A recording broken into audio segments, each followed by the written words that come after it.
I'm not sure I'm in love with the finished piece.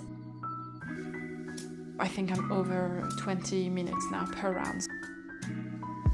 Hi and welcome or welcome back to my channel. If you're new here, hi, my name is Mathilde, I'm a French knitter, and if you're not new here, thank you so much for coming back. I really appreciate it. I really appreciate you guys' comments on my videos. You are so lovely and I love answering you, so thank you for being really kind. Today is just gonna be a regular podcast episode. I do have a finished object to talk about, then I've got 3 whips and a little bit of yarn acquisition. Grab yourself a drink and let's get comfy. So my finished object of this podcast is the Cove Sweater, which is a pattern by the Knit Purl Girl.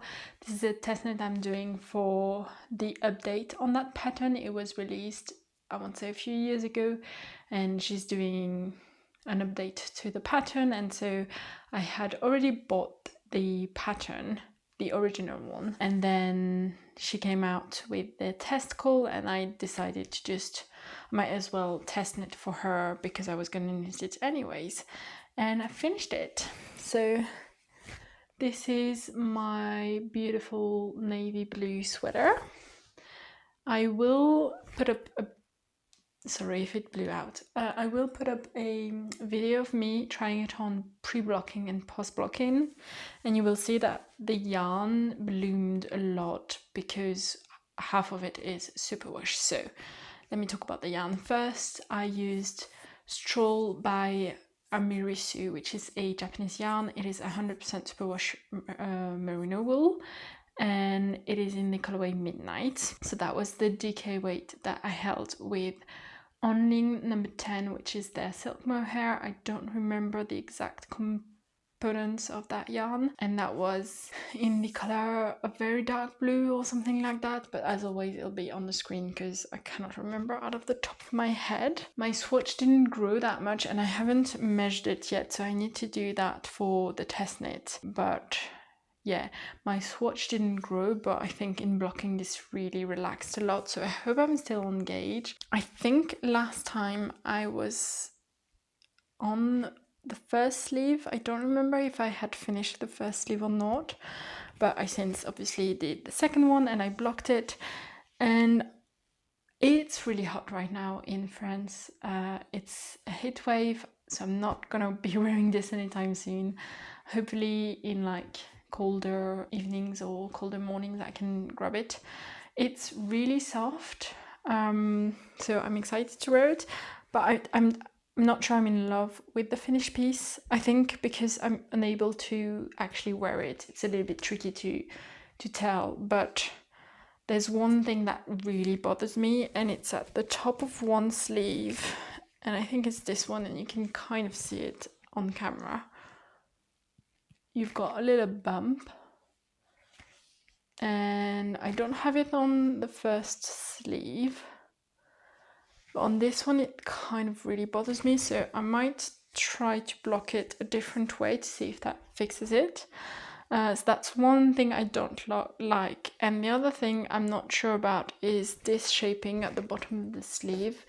You've got rapid decreases to form this. Yeah, I think because of this bump at the top of the sleeve and then this kind of rapid decrease, I've got 2 bumps on the sleeves, which I don't like. So I'm gonna try to fix the first bump, which I think in blocking, if I block it differently, it might help. And then once I'm actually able to wear it, I will see how I feel about this. And if I don't love it, I'll just frog back and just knit it straight. Probably do like 1 or 2 decreases, but not that amount of rapid decrease. So I wasn't sure how I was going to feel about it. I was really kind of curious about it, and I love that in the original pattern, but I just don't know that it's for me. So I'm not going to frog it now because, as I said, I haven't actually put it on and experienced it, but I don't know how I feel about it. And I mean, for the test knit I needed to do this anyway, so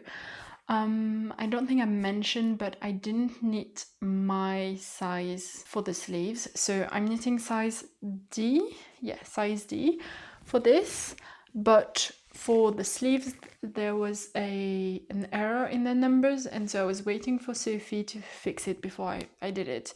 And she got back to me saying, you can do another one of the sizes if you want for the sleeves before I fix it. And because she was taking a bit of time and I wanted to get this done, I ended up following the size E's instruction for the sleeves, so just one size up. So it's just like 2 stitches difference, it's not that much, so I don't think it really matters in the grand scheme of things, but I thought I would let you know. Otherwise, I think I really like this. Also, one thing I'm not in love with, but I think that's due to the yarn, is the neckline really stretched out in blocking. Again, I think it's due to the superwash. I really thought that holding it with a mohair would help with the stretch of the superwash, but I don't think it really does. It is really soft, so I really like that combination, but I think for that reason I might stray away from using superwash merino for sweaters or garments, because I don't love how unpredictable it is. But I had never tried it, so it was a good thing to do. And this is yarn that I bought in Japan, so the superwash merino, so I'm really happy that I've used it. Now I do have one full skein left over of that, and I think I've got at least one skein and a bit of the mohair left, so I will try to see if that's enough for a beanie maybe, or maybe a small scarf. I don't think it would be enough for a small scarf, but for a beanie I think it might. Maybe just holding the DK weight yarn on its own, because I've got 100 grams, so, and like a little bit left over of another, so maybe that would be enough for like maybe a short beanie, I don't know. We'll see, but yeah. So that's the Cove Sweater. Let's talk numbers now. So this pattern I cast on the 11th of April, and I cast off on the 19th of June, so that is 69 days of working on it. Now I do think I took a break of about 2-3 weeks at one point, so it's not actually 69 days, but still pretty quick knit. It is knit on 5 or 5.5 millimeter needles. What did I do? 5 millimeter needles, and it is DK plus lace, so it goes quite fast. As I said, I only used 4 skeins of the Stroll, so that is around 79.80 euros that I purchased. I did buy it from a shop in Tokyo, and I think I got, you know, the tax-free kind of thing, so I don't remember, to be honest. It was about 2 years ago, so I don't remember if when I calculated that like amount per skein that leaves off that tax or not, but let's say it was around 80 euros for the 4 skeins. Then I used about 5 skeins of the Onling number 10, so that is 9.77 euros per skein, so a total of 48.85 euros. And so the total yarn cost was 128.65 euros. Now it is technically a test knit, but as I said, I had purchased the pattern previously, so I'm gonna count it in the total, even though technically I didn't use that pattern. I used the test knit update. I still kind of bought the pattern. So the pattern is at 10.15 euros, and so that is 138.80 euros for the total project cost, which is a bit expensive for a sweater, but bear in mind like half of it was, or even more than half of it was yarn from Japan, so it's like a souvenir yarn. It's something that is going to be quite precious to me, so yeah, I'm happy about it. Now I don't remember if I told you just before I move on to the next whip, I was wearing out quite a bit, and honestly I think you can kind of still tell.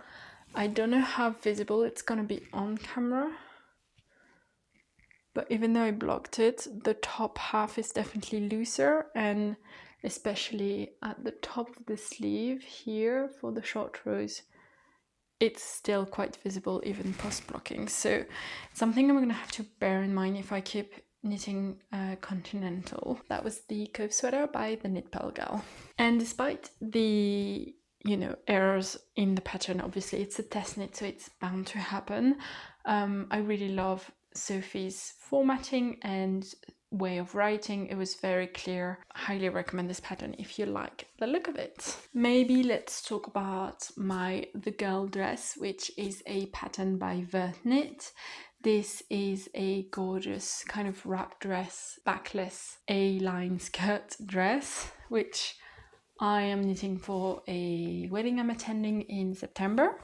So I've got a deadline and I have a certain amount of centimeters I need to do on the skirt per week if I want to reach kind of my goal of finishing the skirt by the end of July. Now, there's going to be a bit of a caveat on that, but let me share how it's looking. So this is the gorgeous dress, and that's the skirt, which is going to be tricky to show, but it's getting quite long. So I do have a stitch marker. This stitch marker here is where I let you off last time, and you can see I did quite a bit of centimeters on that. Now, it's been 3 weeks since I filmed the last podcast, so it's actually 3 weeks of knitting. My initial goal was to finish this skirt by the end of July, and so in order to do that, I needed to knit around 6 centimeters per week to get through. I think I had 48 centimeters left to do on the skirt, based on the pattern's instruction for the length of the skirt. I ended up doing more than that. I think I've got around 22 centimeters in total here, and the first week I had done like 8 to 10 centimeters, so that was really good to see that if I really focused on it, if I made this knit my priority, I could get through a lot of knitting on the skirt. Now, I think when I filmed the last podcast, I was at around 16 minutes per round. I haven't checked again exactly, but I think I'm over 20 minutes now per round, so I will need to check that. I'm not going to talk about the construction of this one because I've done that too much already. So if you're curious about that, watch the previous podcasts. But yeah, it's looking really good. I'm really excited. I tried it on. I'll put up B-roll of me trying it on. It's reaching my knees now, which is really exciting. I am, however, gonna, I think, pose the skirt now because it's going to be a bit of a break from it. It'll be nice. And one of you guys recommended that I do that and that I actually start the back panels and do that, as a good break from the skirt. And I think that's a good idea, especially because, one, I'm kind of tired of seeing this kind of elastic that I've not, fixed. And I would like to also do the back panel so that I can, sew them on, finish the waistline hem, and also see how it fits, because right now it doesn't hide my bra at all. You can really see it, especially on the sides, and so I'm getting kind of scared. And so I think I need to do that in order to be a bit less stressed. And also, even though I haven't finished the skirt, I can maybe start the straps. And even if I don't, bind off on the straps, I can still kind of put them on hold, but still kind of tie them together with like a pin or whatever it's called, to be able to try it on more easily and things like that. So I know I've put my stitches on hold, got needle stoppers, and I'm gonna start knitting one back panel. Now I tried to do something where I used a piece of paper to shape this triangle and see in the back if that would, one, hide the bra and what that would look like in terms of the shaping. But that didn't really work out really well. So I think what I'm going to do is I'm just going to start knitting the back panel exactly the same as the front panels. And I'm just going to see how it looks. And if I have to reknit it again, I think that's fine. I think I've got enough time to do that. So that is what I'm going to do. Now, let me just briefly talk about the yarn before I forget. So I'm using Knitting for Olive Pure Silk in the colorway Olive. This is 100% bird silk, and it is 250 meters per 50 grams. I have bought 12 skeins of this, and I do want to say it's actually going quite quickly now. So I think for the beginning of the skirt I had used maybe 1 or 2 balls, and now I've got about 10 centimeters per ball, something like that. So I'm almost done with the one I'm using now. Yeah, I think that's about 10 centimeters. So I don't know how many I'm gonna end up using, but I'm glad I got enough for that. One other thing that I'm slightly worried about is the amount of breast that you can see. It doesn't make me feel the most confident. I feel like I'm showing too much. So I will see if I need to like, I think it really depends on the straps and how tight they are, and also probably on the back panels, and if I can manage to keep it really tight around my breast, I think that'll be fine. But I don't want, because when I try it on, these sides are really loose as well. I don't love that, so I'm hoping that that will be fine, but I am a little bit stressed about it, to be completely honest. So that was the girl dress. Next up is the Marielle Blouse by Mariasverden, which I'm really excited to share some pretty good progress on and hoping to finish sometime next week. So last time I was somewhere in the body, which I'll show you. I've got the stitch marker still, but I've since managed to finish the body and knit one sleeve and start the second sleeve. So this is so exciting. So this is, hopefully you can see the stitch marker. I cannot see it. So I did around, I don't know, 10 centimeters on the body, a bit less before I did the ribbing, which is around 3 centimeters, and then I did the first sleeve. I followed the pattern regarding the number of stitches for the sleeves, and there's no shaping at all in the sleeves. There's no German short row at the top, and there's no decreases, so it's just a straight sleeve, which you can tell. And I know it looks quite short, and on me it is also a little bit, but I didn't want it to be too long because I'm expecting, obviously, this part is gonna stretch a bit in blocking because it's kind of a ribbing. And the pattern does say that it also stretches out lengthwise when you block it, so it's not just gonna be widthwise, but also lengthwise. So, and because it's quite a wide, I mean, it is a huge wide sleeve, I think I would rather it ends somewhere around my wrist rather than, I usually like it around my palm. Like if it does that, I think I'll be fine with it.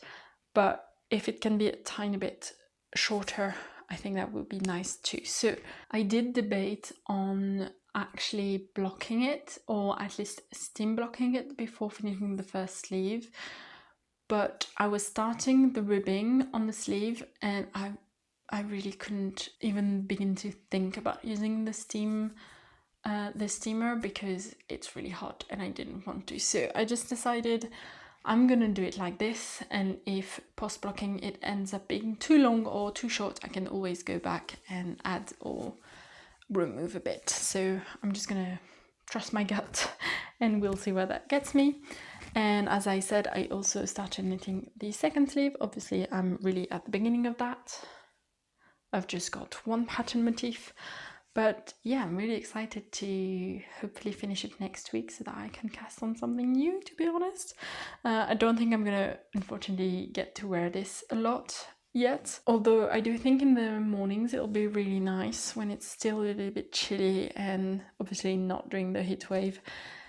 With the lace motifs, I think it'll be nice, so I'm excited about that. Let me share just the yarn that I'm using for this. So, and this is kind of part of the acquisition. I ended up buying 2 more skeins of the Tynn Gynt, which is my main yarn, in the colorway 1012, I think, which is like the white, held with 2 strands of Alpaca 1 by Isager in the colorway E0, and I also bought 3 more skeins of that. Now these are the first 2 that I bought out of the 3, and I think I'm gonna be able to use this entirely for the second sleeve without having to break into the third skein, but we'll see. I do think I'll need to bring it to the second skein that I bought for the Tynn Gynt, but that is my yarn combination. Yeah, it's an exciting project. I am really happy, and I'm going to touch wood as I say this, but I did not do any mistakes in the lace pattern on the sleeve, so I think I'm finally getting the hang of it. Hopefully I don't do any in the second sleeve either. But yeah, I'm kind of excited to finish this because whilst I really enjoyed the project, the process of it was not my favorite. Just the lace is, I don't think it's my favorite type of stitch to make. I think I prefer cables or stockinette, but I think it's gonna look really pretty, so I'm excited about that. Now on to the next whip. Before we move on to my small acquisition, I really wanted to cast on something new. Especially when I finished the Cove Sweater, I was like, ooh, really itching to cast on something new. But as I said in, I think, the previous podcast, I'm kind of overwhelmed with the amount of whips that I have. So I ended up deciding to kind of get me still kind of going, or give me the feeling of casting something new, to actually grab one of my hibernating whips. So I picked up the Dagmar Sweater by Petite, which I think I cast on sometime early this year, maybe February, I don't really remember. And then when I had the pain in my arm, I took a break from knitting everything, and when I got back to it, I didn't pick this one up because I was scared that it was gonna hurt me again. But if I do really small increments of knitting on that, it doesn't hurt as much. I do have to be a little bit careful with it. So before I put it in hibernation, I had finished the back panel, and I had started the left shoulder, but I was trying to make the cables line up because in the pattern they don't. And I had seen an Instagram post of someone, explaining how they made it work. But you picked up the same number of stitches as it said in the pattern, but then what you did differently was kind of offset the cable on the first few rows so that they match better, but the number of stitches that you had around the neck, they're gonna be the honeycomb cable that's running down the front, kind of like the back here. And you didn't have enough, or you didn't have the same number than in Petite's pattern. I don't know if that I'm making sense. Let's say in the actual pattern it says you need 5 stitches for the honeycomb cable, and then in the Instagram post it said you only need you need more. I think it was like 2 more stitches, and so I wasn't sure how that was going to look, and I think I was really kind of stressed, and I don't know, it just made me not want to knit on it. So I frogged that entirely, and I redid the left shoulder following the actual pattern. So the cables are not lining up. Hopefully you can see that they're not really lined up, I think here especially. But I decided I didn't care. I mean, I do care a bit, but I'm not actually gonna say it, so it doesn't matter as much. But yeah, that is, so I finished the left shoulder, which is looking really good, and I think I'll just slowly get through the right shoulder, hopefully knit a little bit of the front panel, and then I'll be able to join in the round, which is really exciting. I don't know how much knitting I'm gonna get done on this one over the next couple of weeks. I would like to at least do the right shoulder, but knitting with this really rustic wool yarn in the peak of summer, it's not really a good idea, so we'll see how long that lasts. But let me talk about the yarn. So I am using Hjelholts Uldspinderi Hjelholts Triple. Hopefully I didn't butcher that. In the colorway Charcoal, which I think is 44. And this is 100 grams for 165 meters.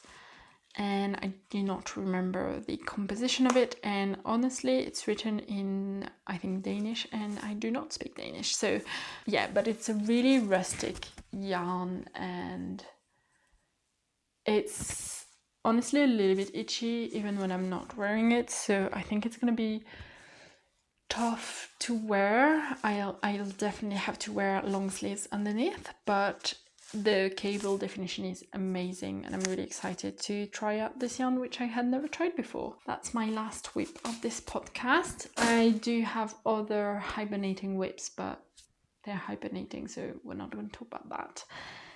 So hopefully by the next podcast I'll have finished the Marielle blouse. I'll have at least done 1 or 2 of the back panels of the girl dress, and then we'll see. I think definitely once the Marielle blouse is finished, I will cast on at least 1, if not 2, other projects, which we'll see.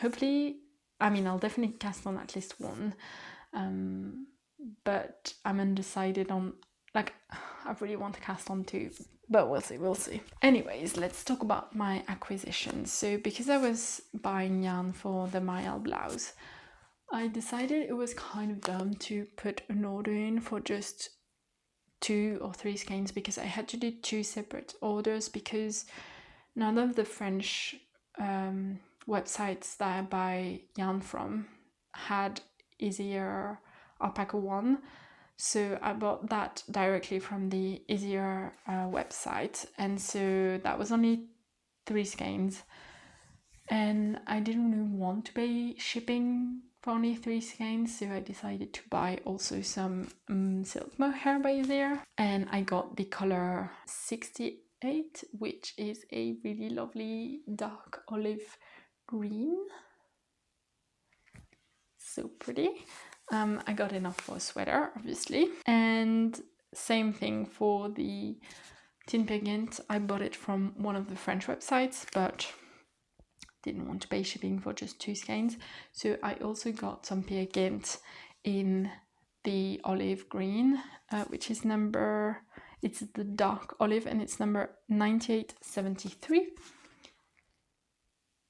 And obviously, as you can tell, I am going to use these 2 together to make a sweater. So I'm really excited to use Gynt held with a mohair, because I haven't tried that combination yet. And as you guys know, I love Gynt, absolutely adore it. And because I've got the girl dress, I really wanted a dark olive green sweater. My initial idea is to knit a legs pullover. I knitted a v-neck version of the legs pullover earlier this year, which I'm really happy with. I really like the shaping of it, how it looks, how it feels, and I think a legs pullover in this color will be gorgeous, but I'm not opposed to using this yarn for something else. That's just kind of my first idea. I've got enough yarn for that, so if I don't fall in love with another pattern in between, that'll definitely be happening. But I would really like a legs pullover, and I think I would really like one in a color, and that's why I got the green instead of like another neutral like I have on my needles. The greens are a little bit different. I don't know how much you can see. The Isager is a little bit darker, but I mean on camera they look really good together, but there's really a bit of a difference. It's a bit more leaning towards like a bottle green for this one, whereas this is like a really khaki color. Let me compare it to the Knitting for Olive. I think the Knitting for Olive colorway is like right in the middle of those 2.